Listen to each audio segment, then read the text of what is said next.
Folks, want to welcome everybody to Shop Talk tonight, and we're here at Main Street Auto Body in Lansing, Kansas. And I think I've got somebody here that just about everybody recognizes. We've got Gene Claxton with us tonight. And Gene, we're going to have quite a story here tonight, buddy. 42 years, that's a long time. Yeah, we've been racing for a long time, seems like. Still having fun. Still having fun. That's all that counts, is having fun. You pretty much got your start, I think, back when your dad, Vernon, was promoting some tracks here in the area. From what I understand, he promoted races at Paola, Butler, and Holmes Road. So you were pretty much around racing from really young. Oh, yeah, yeah. Used to go to Olympic and watch the races there, and been around a lot of tracks. Yeah. About how old were you when you was going to Olympic? Oh, probably 10 or 12, something like that. 10 or 12. Pretty young. I was going to say, I remember chasing my cousin Charlie around, and I started about 12, so I know what you're talking about. It was fun just being there. A lot of excitement, I think, is what I remember more than anything about being at the racetrack. Yeah. Later on, your stepbrother, Eddie Atkins, now he started racing over at Riverside, and he was racing in the street stocks. And once again, you were in that mode where you were being exposed to racing. So, like I say, you more or less grew up with it. Oh, yeah, yeah. As long as I can remember, I've been around racing. Yeah, you remember watching Eddie run a lot, do you? Oh, yeah, yeah. Yeah, when my dad was running those tracks, some of those tracks, I remember him, my brother running a car. It was, I think it had an 8-ball on it, and he got it upside down there once. And yeah. At one of the tracks, but you don't remember which one. I think it was Butler. That's before they had that new track down there now. But that's what I was thinking. It had to be a track, a different area of Butler. Yeah, yeah. I think it was. They put a new highway in through Butler, and it all changed then. Yeah. Okay. First race car, 57 Ford. Yeah, that's been a long time. Back then they were called late models, and I guess that's a term that's hard for me to kind of understand because they were basically pretty much street cars, weren't they? Pretty much, yeah. They weren't real sophisticated. Yeah. Not a street stock, but still, I mean, did they have any other equipment on them that how do I want to say it, made them stronger, I guess? Axles or? They run, a heavier rear end and weight jacks and stuff like that, but they weren't real fancy. Yeah, not what I remember either. You also run late models from '66 to '99 or to '90, and in that time frame, they had that 6-cylinder class that they ran over at Riverside, which I remember distinctively. And, boy, I think you really dominated that class, as I recall. And if my memory also serves me right, that was the same time that Larry Castor came up with the Claxton rule. Yeah, we won quite a few races over there. And they'd make you start in the rear if you won the week before. Yeah. The next week they'd make you start in the rear. And made it pretty tough, but it made you race pretty hard, It's exciting. Really get after it, as they say, get up on the wheel, I guess is the term they use. Yeah, well, the crowd really liked it, Oh, did they ever? I was one of them. I loved it. It was fantastic. I mean, they'd put you to the back, and there you were up at the front again, and everybody would just be cheering and yelling. It was a terrific time. A lot of fun watching that.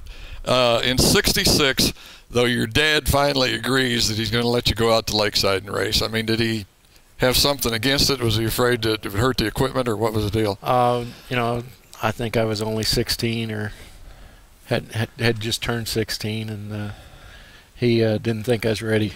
Oh, for the big track, huh? Yeah. Not ready for the big track. We'd raced at Riverside all that year, and then wanted to go out there to the bigger track, and he wasn't for it, but we went anyway. So things didn't turn out so good out there either, huh? No, we ended up blowing the motor up, so that kind of ended that season. Good thing it was at the end of the year. Yeah. Unbelievably, when we start thinking about Gene Claxton and talking about the wins and championships, but unbelievably, Gene Claxton doesn't win his first race until 1977. So started in 66. Is 9 years before you won your first feature? Yeah, we raced a long time before we ever got a win, but it was worth it, I guess. Just hung in there. I guess you talk about determination, man. I don't know if I could go for 9 years, and do something and wait that long to get that first win. It takes good equipment and takes a long time to get established and get some good sponsors. Yeah. Well, and I can't remember who it was I was talking to in an interview here a while back, but they were saying that some guys also developed just a little bit slower than others. Do you think as a driver at that time you were in that development stage and just weren't ready, or was it equipment? I think it was more equipment than anything, but it's you got to learn, Yeah. It takes time. Got to cut your teeth somewhere somehow. 77 also, I guess once you decide you start doing this winning, 77's also when you get your first track championships, and that was at Riverside and Shawnee. So once you got the ball rolling, things really started clicking after that. Yeah, it seems like it all come together there finally. Yeah, I got the equipment and got her going. 78 and 79. Now this is when you say that you pretty much got into what we would call in modern day a late model. In other words, it was a race car that had tubular chassis. Yeah. The first cars, they were a lot of stock frame cars, but the tubular cars finally come where you could afford something to race. It was a lot more what you'd call a late model. Yeah.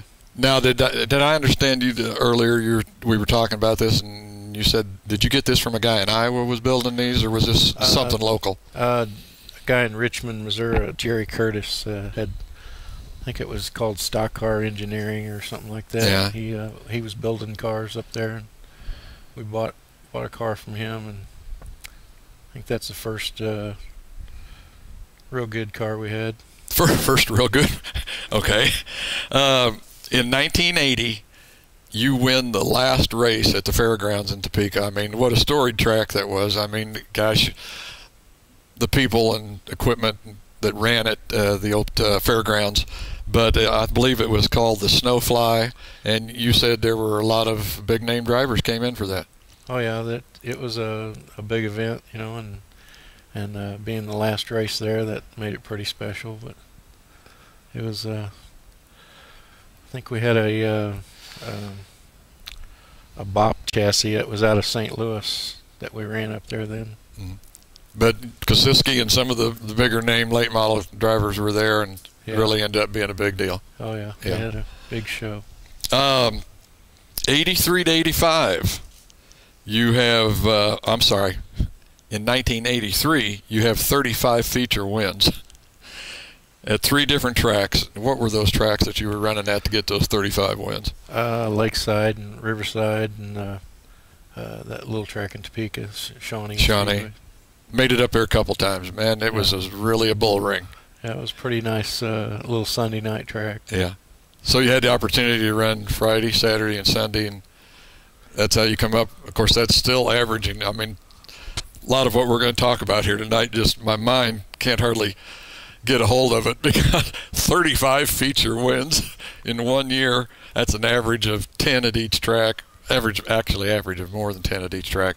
But it's just so hard to picture that. Man, you had to have been really busy. I mean, racing 3 nights a week. It was fun. We had a lot of good help, and made it pretty good. Like you say, if you didn't break nothing, you were all right. Yeah. That was. Well, you didn't have a lot of work to do during the from race to race. All right.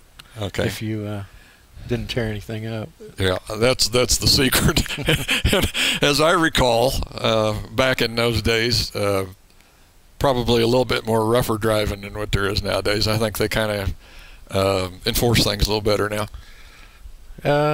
Yeah, they kept a pretty close eye on it then too. Yeah. But yeah, they didn't let you get away with a whole lot. Folks, we got to wrap up part 1.